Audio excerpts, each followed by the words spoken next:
Assalamualaikum warahmatullahi wabarakatuh. Kami dari kelompok 2 akan melakukan percobaan sifat-sifat koloid. Perkenalkan, nama saya Nanda Bukhari Karang. Saya Bayandri Apsari. Saya Anissa Tripujati. Saya Ayu Ningrum. Selamat menyaksikan. Tujuan dari praktikum sifat-sifat koloid yaitu agar mahasiswa dapat mengerti gambaran mengenai sifat-sifat larutan koloid dan mengenal penggolongan larutan koloid. Definisi koloid. Koloid adalah suatu campuran zat heterogen antara dua zat atau lebih partikel-partikel zat yang berukuran koloid, tersebar secara merata di dalam zat lain, medium, pendispersi atau pemecah. Bila suatu bahan berada dalam keadaan subdivisi, bahan itu mempergerakan sifat-sifat yang menarik dan penting yang tidak merupakan ciri dari bahan dalam agregat yang lebih besar. Penerapan koloid dalam bidang farmasi. Pada bidang farmasi, prinsip koloid diterapkan pada minyak ikan. Penisilin disuntikan, salep, krim. Obat-obatan yang kita konsumsi juga terbuat dari banyak proses dan sistem. Salah satunya adalah koloid. Pada pembuatan obat, biasanya ada zat-zat yang tidak dapat larut dalam air, sehingga harus dikemas dalam bentuk koloid supaya mudah ketika diminum. Contohnya adalah obat bentuk kapsul. Sifat-sifat koloid. Yang pertama, efek Tyndall atau penghamburan cahaya. Efek Tyndall dapat digunakan untuk memperbedakan dispersi koloid dan suatu larutan biasa. Penghamburan cahaya Tyndall dapat menjelaskan buramnya dispersi koloid. Yang kedua, gerakan Brown. Gerakan Brown adalah gerakan acak partikel koloid dalam suatu medium pendispersi. Yang ketiga, koagulasi. Koagulasi adalah proses pengumpalan partikel-partikel koloid dan pengendapannya. Pengertian koagulasi. Koagulasi adalah proses pengumpalan partikel-partikel koloid dan pengendapannya. Partikel-partikel koloid bersifat stabil karena memiliki muatan yang sejenis. Apabila muatan listrik tersebut hilang, maka partikel-partikel koloid akan bergabung membentuk gumpalan. Contoh koagulasi koloid dalam kehidupan sehari-hari yaitu lumpur koloidal dalam air sungai dapat digumpalkan dengan menambahkan tawas, dan asap atau debu pabrik dapat digumpalkan dengan alat koagulasi listrik dari Cortrel. Pengertian gerak Brown. Pada tahun 1827, seorang botani asal Skotlandia, Robert Brown, berhasil mengamati gerakan partikel koloid. Pengamatan itu membuktikan bahwa partikel koloid tidak pernah berada pada kondisi stasioner atau diam, melainkan akan bergerak dengan lintasan lurus dan arahnya tak menentu. Jika diamati melalui mikroskop ultra, gerakan partikel koloid berbentuk zigzag.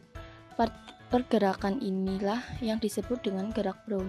Semakin kecil ukuran partikel koloid, maka akan semakin cepat gerak Brown yang terjadi. Contoh gerak Brown: saat partikel debu bergerak melewati celah jendela yang terkena sinar matahari. Jika diperhatikan, partikel tersebut akan senantiasa bergerak tanpa henti dan lintasannya berbentuk lurus. Efek Tyndall. Efek Tyndall adalah efek penghamburan cahaya oleh partikel koloid. Ketika berkas cahaya diarahkan ke larutan, cahaya tersebut akan diteruskan sehingga kita tidak bisa melihatnya. Kenapa? Hal ini dikarenakan karena larutan bersifat homogen. Di sisi lain, ketika berkas cahaya diarahkan ke partikel-partikel koloid dan suspensi, berkas sinar akan dihamburkan sehingga jejaknya dapat terlihat. Contoh efek Tyndall dalam kehidupan sehari-hari. Saat di bioskop, sorot lampu proyektor akan tampak jelas ketika ada asap rokok yang melewatinya, sehingga gambar film yang ada di layar menjadi tidak jelas. Hal ini karena adanya hamburan cahaya oleh partikel-partikel asap rokok yang menyebabkan daya tembus lampu proyektor menjadi berkurang. Di rumah ini yang akan digunakan gas plastik, sendok, hingga pisau. Bahannya ada tinta, susu kental manis, garam, jeruk nipis, sirup, kopi, sabun, dan air. Di sini saya akan menjelaskan percobaan efek tidak. Pertama-tama, siapkan air di dalam gelas. Pada gelas pertama, masukkan 1 sendok garam. Masukkan 1 sendok garam ke dalam gelas. Kemudian diaduk hingga rata.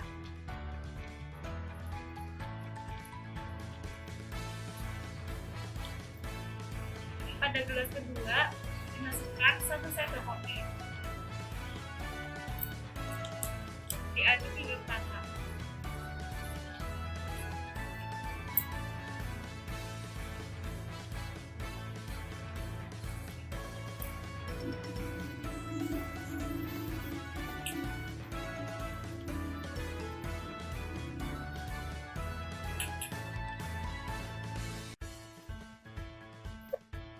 Pada gelas ketiga dimasukkan 1 sendok sabun.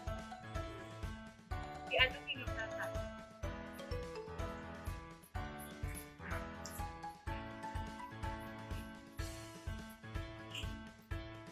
Pada larutan garam tidak mengalami efek tindal karena larutan tembus. Lalu pada larutan sabun juga tidak mengalami efek tindal. Pada larutan kopi tertahan medium atau dispersi. Melakukan percobaan jarak jauh. Siapkan 2 buah gelas yang sudah berisi air. Pada gelas yang pertama, tambahkan beberapa tetes tinta. Terus. Pada gelas yang kedua, kita tambahkan sirup.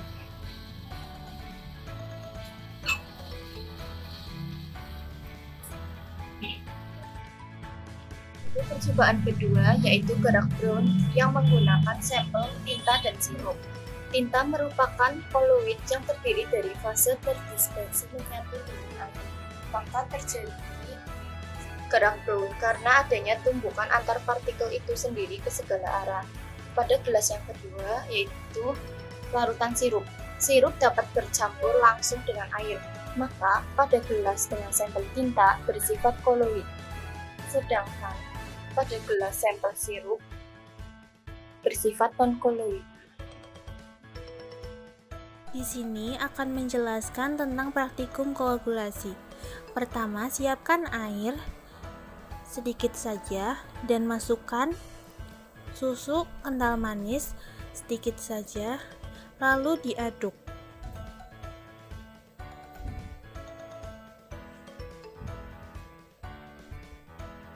Setelah diaduk, ambil jeruk peras dan diperas ke dalam larutan susu.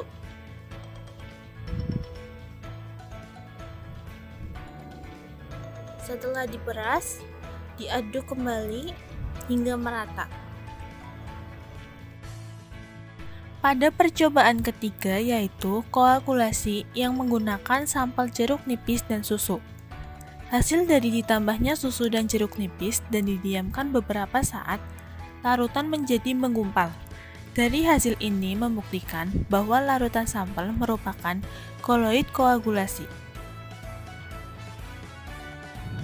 Pada praktikum kali ini yang berjudul tentang sifat-sifat koloid yang bertujuan agar mahasiswa dapat mengerti gambaran mengenai sifat-sifat larutan koloid dan mengenal penggolongan larutan koloid.